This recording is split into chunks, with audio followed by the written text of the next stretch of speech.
Bonjour et bienvenue à toutes et à tous. Cette vidéo là, elle est destinée pour vous préparer un peu pour le DS qui sera mercredi prochain. Mon idée c'était de vous présenter un peu un tour d'horizon sur les différentes informations que nous avons vues ensemble en liaison avec le logiciel Unity et la certification 3D Artist, Unity Certified 3D Artist. Donc je pense que nous sommes arrivés à un niveau où il y avait cet aperçu là de la cuisine. Donc si je vais faire Shift espace, c'est ça un peu ce que nous avons. Donc nous avons bien placé les différents préfabs qui sont relatifs à la cuisine. Nous avons après placé les lumières, l'environnement, cette image là que vous voyez des oliviers, et nous avons passé à des effets spéciaux comme le post-processing. C'est ce qui vous permet en fait de voir cet effet halo là que vous voyez là. Alors Shift espace par exemple, ou bien là c'est l'effet bloom que vous voyez un peu par ici. Et donc je vais débuter un peu avec un tour d'horizon sur les informations que nous avons vues ensemble. Alors il y a tout d'abord, il y a trois choses que nous avons vues ensemble. Il y a tout d'abord un tour sur l'industrie. Donc on a commencé avec ce PDF là.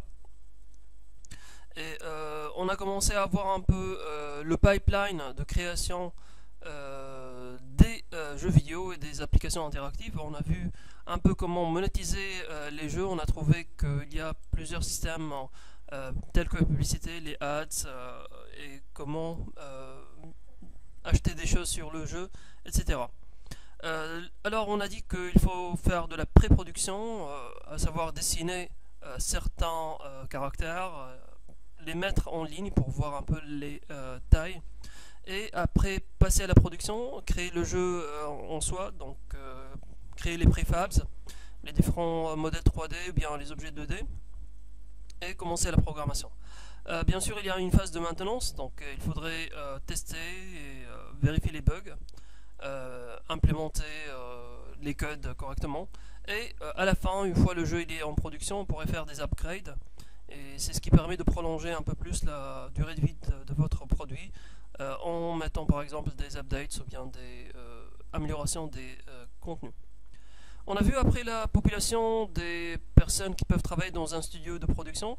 On a vu que le art director c'est celui qui permet de mettre en cohérence un peu tout l'ensemble de l'équipe de travail, point de vue artistique. Le concept artist c'est celui qui peut dessiner les caractères par exemple, ou bien les environnements, et donner une vision de ce qu'on pourrait avoir. Le level designer c'est la personne qui pourrait se charger de bien préparer un peu le levels et mettre un peu les éléments d'un certain niveau ou bien d'une certaine scène. Le game designer c'est le monsieur qui va plus ou moins implémenter la mécanique du jeu, comment on évolue dans le jeu, comment on gagne, comment on perd, la logique de progression quoi. Il y a le technical artist. Le technical artist c'est un artiste mais aussi qui pourrait être avancé du côté technique, et il pourrait implémenter des choses artistiques qui peuvent impliquer de la programmation par exemple, comme les effets spéciaux, c'est ce qui est montré par ici. Environment artist c'est un job qui est dans les gros studios, qui sera monsieur ou une madame qui va se concentrer principalement sur la création des buildings, des terrains et des environnements. Le character artist c'est un artiste qui va se concentrer sur la création des caractères. On pourrait avoir besoin de squelettes ou bien de visages ou bien de formes un peu spéciales dans les caractères, et on pourrait lui donner ces tâches là. Donc il y a bien sûr les programmeurs, les sound designers, les musiciens, on pourrait avoir les voice-overs, les personnes qui vont donner leur voix, etc. Donc là c'est une image qui montre un peu les différents travaux qui offrent de travail. C'est une image qui date je pense de 2019, qui offre un peu le marché par exemple pour la société Ubisoft. On pourrait voir un peu les spécialistes, donc producer, 3D programmer, 3D artist, level designer, etc. Donc là c'est un peu la demande pour ces profils là. On a vu après c'est quoi les domaines d'application de cette industrie-là. On a vu par exemple qu'il y a le domaine du film temps réel, mais bien sûr le gaming, tout ce qui est du domaine automobile, l'aide à l'architecture, donc la publicité, le gambling et bien sûr les technologies éducatives et bien sûr celles VR et AR, Augmented Reality et Virtual Reality, pour les expériences immersives. Là, on a montré un peu comment on pourrait profiter du jeu et je pense on pourra revenir sur ces choses-là juste dans un instant, mais juste avant, ce qu'on a vu ici, c'est un peu le Game Design Document et le Technical Design Document. Ce sont deux documents, l'un qui présente un peu le Game Design Document, couramment appelé GDD, qui présente un peu la logique d'évolution ou bien comment le jeu il se présente, c'est quoi les choses, le scénario, qu'est-ce qu'il devrait contenir, un peu le gameplay, comment il évolue, comment on pense évoluer dans notre jeu. Ça c'est le premier document. Il y a aussi le Technical Design Document, c'est un document qui va se concentrer sur les choses techniques, telles que par exemple les logiciels requis, le plan de développement, les scripts, les shaders, les lois physiques, le diagramme de Gantt par exemple pour le développement, c'est quoi les différents milestones, les étapes de développement et les différents upgrades et les updates qui pourront être planifiés, etc. Y compris la monétisation. Donc là, on retourne aux différents domaines de marketing, d'application.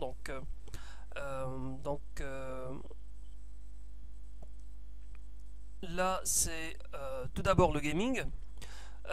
Donc là, vous voyez des jeux 2D, des jeux 3D, d'autres en réalité augmentée.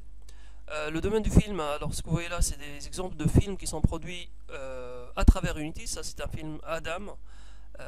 Qui a été créé sur plusieurs épisodes et en fait qui est purement créé à travers Unity. Le domaine du mécanique ou bien des automobiles, il y a beaucoup de présentations de simulations qui sont faites grâce à Unity pour découvrir un peu par exemple les composants de l'intérieur d'une voiture, etc. Le domaine de l'architecture, ou bien la construction, donc là c'est pour bâtir un peu, pour voir ce qu'on pourrait avoir. Donc il y a aussi le domaine de la recherche, c'est par exemple en exploitant la photogrammétrie pour créer des scènes réelles et essayer de les reconstruire et de les visualiser à travers Unity. Bien sûr il y a le domaine de la publicité, tout ce qui est ads, et il y a des expériences d'apprentissage.